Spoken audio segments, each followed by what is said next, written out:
여호수아 18장 1절에서부터 10절까지입니다. 7지파의 기업 분배. 오늘 우리가 배울 여호수아 18장은 실로에서 이루어진 가나안 땅 분배에 대한 이야기가 기록되어 있습니다. 원래 이스라엘 백성들의 본지는 길갈이라는 장소였습니다. 길갈이라는 장소는 가나안 땅의 관문이었던 여리고성 근처에 있었던 곳입니다. 가나안 땅을 처음 공략할 때는 길갈이라는 장소를 중심으로 전쟁을 시작했지만 이제 5년이라는 시간이 지났고 대부분의 가나안 땅을 점령했기 때문에 좀 더 가나안 안쪽에 있는 실로라는 장소로 본진을 옮기게 되었습니다. 본문 1절을 보시기 바랍니다. 이스라엘 자손의 온 회중이 실로에 모여서 거기에 회막을 세웠으며 그 땅은 그들 앞에서 돌아와 정복되었더라. 길갈에서 실로로 본진을 옮기는 기간 동안 여러 사건들이 있었습니다. 우선 앞서 배웠듯이 유다 지파와 요셉 지파가 그들에게 분배된 땅과 기업으로 정착을 시도했고 그 가운데 남아있는 원주민들을 몰아내기 위한 전쟁을 시작하였습니다. 유다 지파와 요셉 지파는 이스라엘 12지파 중에서 가장 강력한 지파들이었기 때문에 다른 지파들보다 먼저 앞장서서 기업을 얻기 위한 정복전쟁을 시작할 수 있었습니다. 그런데 문제는 남아있는 다른 지파였습니다. 아직까지 땅을 제대로 분배받지 못하고 정착도 시도하지 못한 7지파가 남아있었습니다. 본문 2절을 보시기 바랍니다. 그러나 이스라엘 자손 중에 그 기업의 분배를 받지 못한 자가 아직도 7지파라. 여기서 주목해서 볼 구절은 아직도라는 말씀입니다. 아직도라는 말은 이미 점령해야 할 시기가 지났다는 것입니다.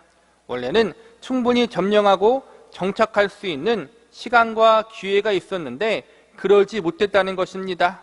그래서 여호수아는 이렇게 가나안 땅의 정착 시도조차 하지 못한 나머지 7지파를 불러놓고 그들에게 주어진 기업에 하루라도 빨리 정착을 시행하고 남은 땅의 정복과업을 진행하라는 질책 섞인 말을 꺼냅니다. 이어지는 3절을 보시기 바랍니다. 여호수아가 이스라엘 자손에게 이르되 너희가 너희 조상의 하나님 여호와께서 너에게 주신 땅을 점령하러 가기를 어느 때까지 지체하겠느냐. 앞서서 계속 배웠듯이 이미 가나안 땅의 주 지점은 모두 점령을 한 상태입니다. 가나안 원주민들 중에서 위협이 될 만한 거대 세력들도 이미 없어진 상태였습니다. 하나님을 의지함으로 조금만 힘을 내면, 조금만 열심을 내면 충분히 남아있는 땅들을 쟁취하고 남아있는 원주민들의 잔존 세력도 모두 몰아낼 수가 있었습니다. 그런데 나머지 7지파들은 서로 눈치만 보면서 더 이상 나아가지를 못합니다. 우리는 오늘 가나안 땅 정복의 과업을 머뭇거렸던 7지파의 모습을 통해 다음과 같은 3가지 교훈을 배울 수 있습니다. 첫 번째로 성도는 신앙적 안일주의를 조심해야 합니다. 남은 7지파들이 왜 약속의 땅, 그들의 기업이 될 땅을 쟁취하기 위한 싸움을 머뭇거리는 것입니까? 여러 이유가 있겠지만 가장 표면적 이유는 그들이 희생을 두려워했기 때문입니다. 여호수아의 도움을 받지 못한 상황 속에서 각 지파가 스스로 힘만으로 남은 적들을 소탕해야 하는 것이 부담스럽고 두려웠던 것입니다. 남은 적들의 규모는 크지 않았지만 대부분 험한 산악지역에 자리 잡고 있거나 철기라는 강력한 무기를 소유하고 있었습니다. 험한 산악지역에 있는 원주민들과 싸우는 것은 쉬운 일이 아니었습니다. 더욱이 철기 무기를 가지고 있는 적들과 싸운다는 것은 큰 피해를 입을 각오를 해야 했습니다. 힘들게 약속의 땅까지 왔는데 겨우겨우 대부분의 가나안 땅들을 점령했는데 소수에 남아있는 적들을 소탕하느라 목숨 걸고 싸우기가 부담스러웠던 것입니다. 그래서 남은 7지파 사람들이 자꾸 머뭇거리고 있었던 것입니다. 굳이 남아있는 적들과 싸우지 않고 적당한 곳, 적당한 장소에 자리 잡고 하루라도 빨리 정착하고 싶은 것이 남은 7지파 사람들의 마음이었을 것입니다. 더 이상 큰 희생이나 어려움 없이 적당하게 마무리 짓고 싶었던 7지파의 모습에서 우리는 현실에 안주하려고 하는 우리들의 모습을 발견할 수 있습니다. 가나안 땅을 정복하는 것, 남은 땅을 정복하라는 것은 결국 상과 타협하지 말고 하나님의 뜻대로 하나님의 거룩한 백성으로 합당하게 사는 믿음의 선한 싸움을 감당하라는 것입니다. 하나님 백성답게 살라는 것은 교회에 죽도록 충성하고 헌금 많이 내라는 말이 아닙니다. 종교적 열심만 내라는 말이 아닙니다. 우리들의 삶 속에 세상에 물들지 않고 세속의 가치관을 거스르는 것, 이것 때문에 내가 손해를 감내할 수 있는 것, 거룩한 성도의 삶을 살기 위해서 희생도 감수할 수 있는 것, 이것이 바로 하나님 백성답게 사는 것입니다. 하나님의 자녀다운 삶을 살아가기 위해서 고난과 환난을 감내할 수 있어야 합니다. 세상에서 하나님 백성답게 올바른 신앙생활을 하기 위해서는 자연스럽게 많은 어려움과 문제들이 뒤따라오게 마련입니다. 자연스럽게 하나님이 맡겨주신 거룩의 사명을 감당하는 과정에는 많은 희생과 헌신이 필요합니다. 그러나 오늘날 많은 성도들이 이러한 것들을 싫어합니다. 적당히 현실과 타협하고 적당히 헌신하고 적당히 신앙생활을 하면서 살아가는 것을 추구합니다. 그런데 참으로 재미있는 것은 적당히 하면서 복은 많이 받기를 원한다는 것입니다. 하나님의 백성으로서 이 세상에서 빛과 소금된 삶을 살아야 하며 상과 구별된 거룩한 존재로 살아가야 하는데, 이를 위한 희생과 헌신은 언제나 뒷전이고 어떻게 해서든 편안하게 신앙생활을 하려고 합니다. 어떻게 해서든 이 땅에서 복받고 잘 되는 것이 가장 중요한 것처럼 여기면서 살아가고 있습니다. 희생과 헌신, 고난과 환난이라는 말을 언급하기 싫어합니다. 이런 면에서 7지파의 이야기는 다른 누구의 이야기가 아니라 바로 저와 여러분의 이야기입니다. 궁극적으로 가나안 땅을 정복하고 정착하는 것은 다른 누구의 유익이 아니라 바로 그들 자신의 유익을 위해서입니다. 희생과 헌신, 고난과 어려움을 잘 감내하는 것도 궁극적으로 그들 자신의 유익을 위해서입니다. 하나님의 백성답게 살아가고 상 속에서 하나님의 자녀다운 거룩한 삶을 사는 것, 이건 역시 결국 하나님을 위해서가 아니라 궁극적으로 성도 자신에게 큰 유익이 되는 일입니다. 그런데도 우리는 여전히 머뭇거리고 있고 적당히 상과 타협하며 안일함에 빠져 있습니다. 그러다 보니 신앙의 진보도 없고 믿음의 성숙도 없습니다. 10년, 20년, 30년 교회를 다녀도 아무런 변화가 없습니다. 교회 행사와 종교 의식에는 도가 텄습니다. 그저 매년 해왔던 교회 행사나 예배 의식이 조금만 바뀌면 그것에 대한 지적만 아주 잘합니다. 절기 현수막이 어떻고 예배 순서가 어떻고 주보가 어떻고 이러한 것에는 정말로 예민하게 반응합니다. 그런데 정작 우리 자신이 말씀대로 살지 못하고 거룩한 하나님 백성답게 사는 것에 대한 찔림도 없고 예민도 없습니다. 크게 중요하지 않은 것에는 매우 민감하게 반응하면서도 정작 가장 중요한 영적인 것에 대해서는 무감각해 있는 것입니다. 하나님은 오늘 이러한 영적 안일주의에 빠진 저와 여러분을 향해서 지체하지 말라, 타협하지 말라, 이렇게 말씀하십니다. 상과 양다리 걸치지 말고 상과 하나님 사이에 머뭇거리며 타협하지 말고 어서 하나님께 지체 없이 건너오라고 말씀하십니다. 이 말씀 앞에 우리 자신을 점검해보고 지체하지 말라는 하나님의 부름에 응답하실 수 있기를 바랍니다. 두 번째, 성도는 하나님이 예비하신 기업에 대한 소망을 잃어버리면 안 됩니다. 우리 그리스도인들이 살면서 가장 감격스러운 경험은 주님을 처음으로 믿고 영접하는 그때라고 믿습니다. 처음 주님을 만나 말할 수 없는 기쁨과 환희를 느꼈던 그때, 나 같은 죄인 살려주신 주님에 대한 말할 수 없는 감사와 찬양, 그리고 그 은혜와 사랑 때문에 나오는 눈물, 이 모든 경험이 우리들의 삶 속에 가장 기억될 만한 경험이 아니었습니까? 이제 주님만을 위해서 살겠다고 결심했던 그때, 나의 모든 것을 버리고 주님만을 따르겠다고 결심했던 그때가 우리들의 삶 속에 있지 않았습니까? 그런데 시간이 지나고 상 속에 살다 보니까 그러한 뜨거운 마음과 열정은 식어집니다. 생명까지 걸겠다는 나의 결심과 결단은 어느새 온데간데 없어진 우리의 모습을 발견하곤 합니다. 천국을 소망하며 하나님만 바라보며 살려고 노력했지만 현실에 치이고 내 인생 문제 때문에 힘겨워하다가 나도 모르게 현실과 타협하고 세상 사람들처럼 이 세상의 것이 전부인 것처럼 살아가는 우리의 모습을 목격하게 됩니다. 우리가 바라봐야 할 영원한 천국 대신 언젠가는 썩어져 없어질 유한한 이 땅의 것에 집착하며 살아가는 우리들의 모습을 발견하게 됩니다. 오늘 본문에 나오는 이스라엘 백성들도 이러한 경험을 하고 있었습니다. 그들은 그토록 꿈에 그리던 약속의 땅 가나안 땅에 들어왔습니다.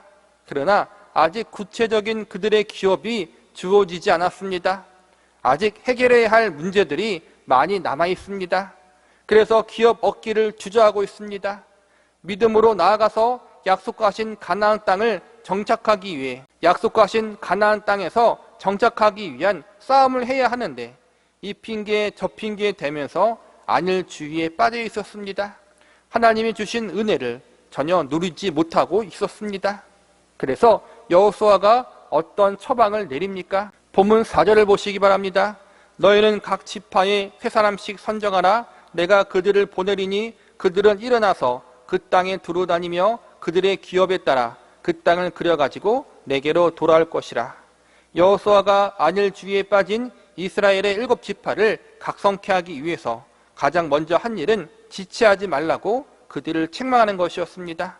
그러나 여호수아는 여기서 끝나지 않고 이 7지파가 정복해야 할 땅에 정탐꾼을 보내 지도를 그리라고 명령했습니다. 이스라엘 백성들은 정탐꾼을 보내는 사건에 대한 가슴 아픈 과거가 있습니다.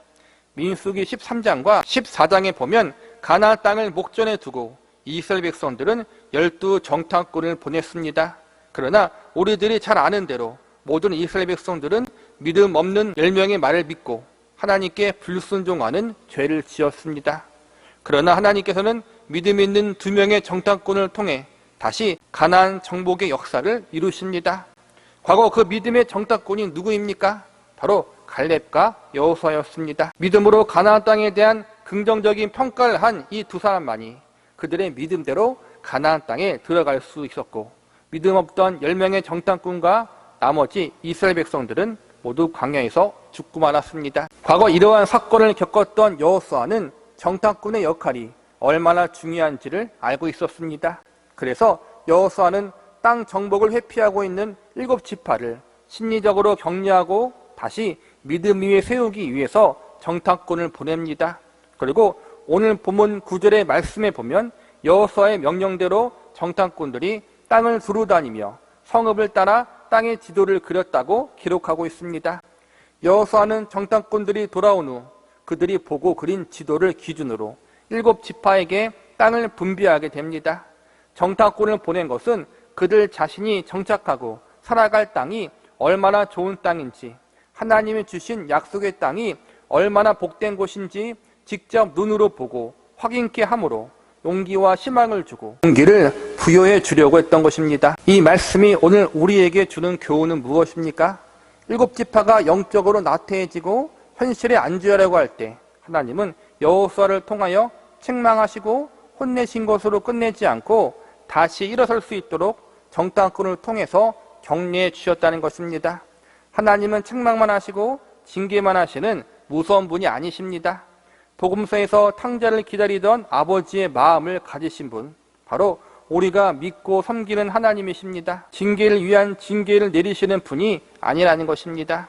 징계조차도 결국 우리에게 유익이 되게 하시는 하나님, 우리가 경험하는 최악의 상황도 결국에는 모든 것을 합력하여 하나님의 최선을 이루게 하시는 분이 바로 우리가 아버지라 부르는 하나님입니다. 비록 이스라엘 백성들이 영적으로 나태해져 있고 안일함에 빠져 있었지만, 세상과 타협하고 현실에 안주하고 있었지만, 하나님의 백성으로서 합당하지 못한 모습으로 서 있었지만, 하나님은 그들에게 다시 한번 기회를 주시고 용기와 위로와 격려를 주셨습니다. 본문 6절을 보시기 바랍니다. 그 땅을 7부분으로 그려서 이곳 내게로 가져오라. 그러면 내가 여기서 너희를 위하여 우리 하나님 여호와 앞에 제비를 뽑으리라. 남은 가나안 땅을 두루 돌아다니며 7지파가 분배받을 땅을 직접 눈으로 보고 지도를 그려오라고 여호수아가 명령합니다. 직접 눈으로 보라는 것은 그들이 분배받아 살아갈 땅이 얼마나 좋은 땅인지 경험해 보라는 것입니다. 이 좋은 땅을 하나님이 너에게 주신다. 그러니 끝까지 힘을 내라. 이렇게 위로와 격려를 주기 위해서 정탐꾼을 보내게 하신 것입니다. 이 일이 있은 후 직접 자신들에게 주어질 약속의 땅을 눈으로 목격한 나머지 7지파 사람들은 다시 한번 힘을 내어 멈추었던 남은 가나안 땅 정복의 과업을 수행하게 됩니다. 우리들도 이 세상에 살면서 하나님의 약속을 믿기보다는 오늘 본문의 7지파처럼 지체하는 삶을 살 수 있습니다. 우리들도 7지파처럼 나태해지고 이 세상에 주저앉고 싶을 때가 있습니다. 그때 하나님은 우리들을 그냥 내버려 두지 않으시고 때로는 사랑의 책망을 주시고 더불어 큰 위로와 격려 그리고 용기를 선물로 허락하여 주십니다. 말씀으로 위로를 주시기도 하시고 삶의 여러 가지 사건들을 통해서 우리들에게 힘과 용기와 격려를 허락하여 주시기도 합니다. 무엇보다 천국의 소망을 통하여 우리의 신앙을 다시 한번 새롭게 하여 주십니다. 우리가 천국의 소망을 붙들 때 우리는 이 땅의 것이 전부가 아니라는 사실을 다시 한번 깨닫게 됩니다. 그리고 현실에 안주해 있었던 우리들, 이 땅에 소망을 두었던 우리들의 시선을 나를 위해 예비된 하늘의 기업에 두게 됩니다. 그래서 다시 한번 하나님의 백성답게 살아갈 수 있는 힘과 능력을 회복하게 됩니다. 세상 속에서 살다가 지치고 힘이 들 때 나도 모르게 세상의 때가 묻고 이 세상에 안주하려고 살아가려는 본능이 일어날 때 하나님이 예비하신 하늘의 집을 바라보시기 바랍니다. 나를 위해 하나님이 아직 온전히 맛보지 못하고 경험하지 못한 가장 좋은 곳을 예비하고 계심을 믿으시기 바랍니다. 그리고 무엇보다 나를 위해 예비하신 하늘의 집, 저 천국의 소망을 영원한 소망으로 다시 붙잡을 수 있는 성도 여러분이 되시기를 바랍니다. 마지막으로 성도는 하나님의 약속을 신뢰해야 합니다. 남은 7지파가 머뭇거렸던 이유, 그들이 하나님께 책망을 받았던 이유, 그 이유는 궁극적으로 그들 자신이 하나님의 약속을 온전히 신뢰하지 못하고 있었기 때문입니다. 그들이 영적으로 나태해지고 현실에 안주하려고 했던 이유 역시도 하나님의 약속의 말씀을 온전히 믿지 못했기 때문입니다. 하나님의 말씀이 너무 비현실적이고 지금 고난당하고 어려움을 경험하는 나와는 너무 동떨어진 이야기라고 생각하기도 합니다. 하나님의 백성이라 불리움을 받지만 하늘의 천국을 기업으로 받을 것이 예정되어 있지만 현실 속에 직면한 문제와 어려움 때문에 내가 처한 여러 환경과 여건 때문에 우리는 하나님이 주신 약속의 말씀들을 잊어버리거나 망각해 버릴 때가 있습니다. 지금 내가 숨쉬고 있는 이 현실, 지금 내가 직면한 이 문제의 벽이 하나님의 약속과는 부합하지 않는 전혀 현실성이 없는 약속처럼 보입니다. 사실 이것이 저와 여러분이 경험하고 있는 대부분의 신앙 위기요, 인생의 문제입니다. 실현 가능해 보이지 않는 하나님의 말씀들, 현실과 동떨어져 보이는 하나님의 약속들을 우리들의 삶 속에 어떻게 붙잡고 살아가야 하는가, 어떻게 의지하면서 살아야 하는가, 이 문제가 바로 우리에게 주어진 숙제입니다. 그럴 때 우리는 지금 당장은 보이지 않는 현실과 미래가 아니라 이미 지나간 우리의 과거를 돌아보면서 하나님이 우리에게 약속하셨던 말씀들을 어떻게 성취하고 이루셨는가를 뒤돌아볼 필요가 있습니다. 내 삶 가운데 하나님이 어떻게 섭리하시고 개입하셨는가, 어떻게 해서 지금까지 나를 이끄셨는가를 살펴봐야 합니다. 이스라엘 백성들의 경우도 마찬가지였습니다. 하나님이 어떻게 지금까지 그들을 이끄셨는지, 애굽을 나와 광야를 지나 가나안 땅에 어떻게 들어갔는가, 수많은 가나안 원주민들을 어떻게 물리쳤는가, 이 모든 것들을 하나하나 뒤돌아 볼 필요가 있습니다. 이 모든 세월과 사건들 속에서 하나님이 어떻게 그들을 위해 일하셨는가를 살펴볼 필요가 있습니다. 그러면 분명히 보이게 될 것입니다. 과거 하나님이 어떻게 하나님 백성들을 인도하시고 이끄셨는지, 과거 직면한 문제들을 어떻게 해결해 주셨는지, 그 당시 불가능하게 여겨졌던 문제들, 해결의 실마리가 전혀 보이지 않았던 사건들, 한 치 앞도 보이지 않았던 우리들의 인생을 어떻게 가장 선한 길로 인도하셨는지 우리는 지나온 발자취를 통해서 배울 수 있습니다. 그리고 결국 이 모든 것의 중심에는 우리의 인생의 발걸음을 붙드시고 인도하셨던 하나님의 주권과 섭리하심이 있었다는 사실을 약속의 말씀을 통해서 발견할 수 있습니다. 본문 3절을 다시 보시기 바랍니다. 여호수아가 이스라엘 자손에게 이르되 너희가 너희 조상의 하나님 여호와께서 너에게 주신 땅을 점령하러 가기를 어느 때까지 지체하겠느냐. 여기서 보면 여호수아가 하나님 여호와께서 너에게 주신 땅이라고 말하고 있습니다. 하나님이 지금의 이스라엘 백성들에게 약속으로 이 땅을 주셨다라는 의미입니다. 이미 이 땅은 너희의 땅이라는 하나님의 약속의 말씀이 선포되어졌다는 것입니다. 하나님의 약속의 말씀이 있으니 그 약속을 의지함으로 그 약속을 주신 하나님을 신뢰함으로 남은 땅을 쟁취하라는 것입니다. 여기서 또한 주목해서 볼 것은 아직 모두 점령하지 않았음에도 불구하고 그 땅을 가리켜 여호와께서 주신 땅이라고 표현하고 있다는 것입니다. 본문 9절과 10절을 보시기 바랍니다. 그 사람들이 가서 그 땅으로 두루다니며 성읍들을 따라서 7부분으로 책에 그려서 실로 진영에 돌아와 여호수아에게 나오니 여호수아가 그들을 위하여 실로의 여호와 앞에서 제비를 뽑고 그가 거기서 이스라엘 자손의 분파대로 그 땅을 분배하였더라. 여기서 보면 정탐꾼들이 땅을 모두 돌아다니면서 각 지파가 분배받을 땅을 책에 그렸다고 나와 있습니다. 지도를 그려서 각 지파가 어떠한 장소, 어떠한 곳을 분배받을지 제비를 뽑는 것입니다. 아직 남은 적들을 모두 물리치지 않았는데도 아직 정착을 시도하지 않았지만 하나님께서 이스라엘 백성들에게 주시겠다고 약속하셨기 때문에 그들은 이미 얻은 것이나 마찬가지였습니다. 그래서 지도를 그려 각 지파에게 분배하게 하신 것입니다. 이는 결국 하나님께서 한번 약속하신 것은 반드시 이루신다는 것을 알려주고 계신 것입니다. 하나님께서 약속하신 말씀에는 만약이란 단어가 없습니다. 하나님의 약속은 반드시 성취된다는 믿음, 하나님께서 그분이 하신 약속을 반드시 지킨다는 믿음을 가져야 합니다.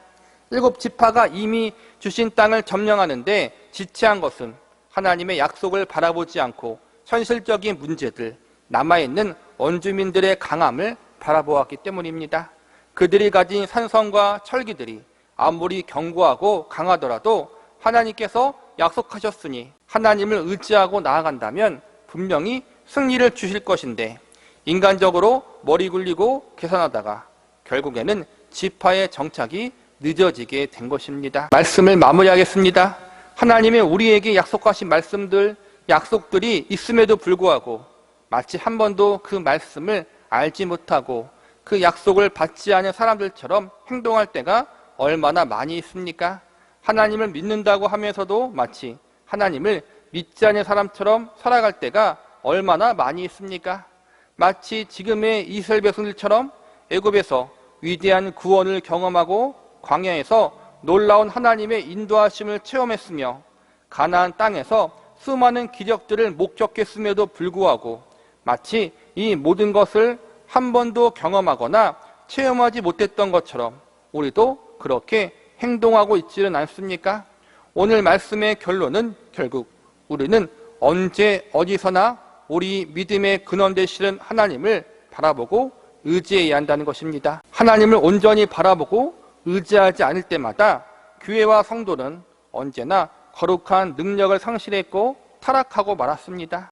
교회와 성도는 언제나 하나님을 바라보고 의지하는 것이 우리들로 하여금 가장 하나님의 백성답게 살 수 있도록 만드는 믿음의 원동력입니다. 우리 또한 예외가 아닙니다. 우리가 하나님을 바라보지 않을 때 우리는 이 땅에서 그리스도인다운 삶을 살 수가 없습니다. 하나님을 의지하지 않을 때 세상 사람들과 똑같이 아니 더욱 악한 모습으로 실패한 모습으로 살아갈 수밖에 없습니다. 하나님 보시기에 합당한 삶, 거룩한 삶을 살아갈 수 없습니다. 우리들에게 중요한 것은 그리스도인이라는 이름뿐인 타이틀이 아니라 그리스도인이라는 이름과 어울리는 삶입니다. 세상에서 하나님의 백성답게 살아가고 싶은 그리스도인이라면 누구나 하나님께 소망을 두고 하나님만 온전히 신뢰해야 합니다. 우리에게는 아직 현실적으로 해결해야 할 수많은 문제들이 있습니다. 또한 이 땅에서 지속적으로 짊어지고 가야 할 아픔과 고통의 문제들도 있습니다. 모든 것을 놓아버리고 싶은 순간들이 있습니다. 그러나 그 가운데에서 하나님을 의지하는 믿음만큼은 놓지 마시기 바랍니다. 하나님께서 우리와 함께 하신다면, 그 하나님이 우리의 아버지라면 능히 이 모든 환경과 상황 가운데 우리가 잘 이겨내고 극복할 수 있는 길을 열어주실 것입니다. 힘들고 어려운 상황 속에서 하나님의 백성답게 살아갈 수 있는 힘과 능력을 주실 것입니다. 하늘의 위로와 격려를 허락하여 주실 것입니다. 하늘의 소망을 부어 주실 것입니다. 현실의 문제로 현실과 타협하고 싶고 이 세상에 안주하고 싶을 때 다시 한번 하나님이 우리의 삶과 믿음의 중심 되시고 하나님이 우리의 유일한 소망이 되는 은혜가 있기를 기도합니다. 언제 어디서나 하나님을 붙들고 의지함으로 믿음으로 승리하는 삶을 살아갈 수 있는 저와 여러분이 되시기를 간절히 바랍니다.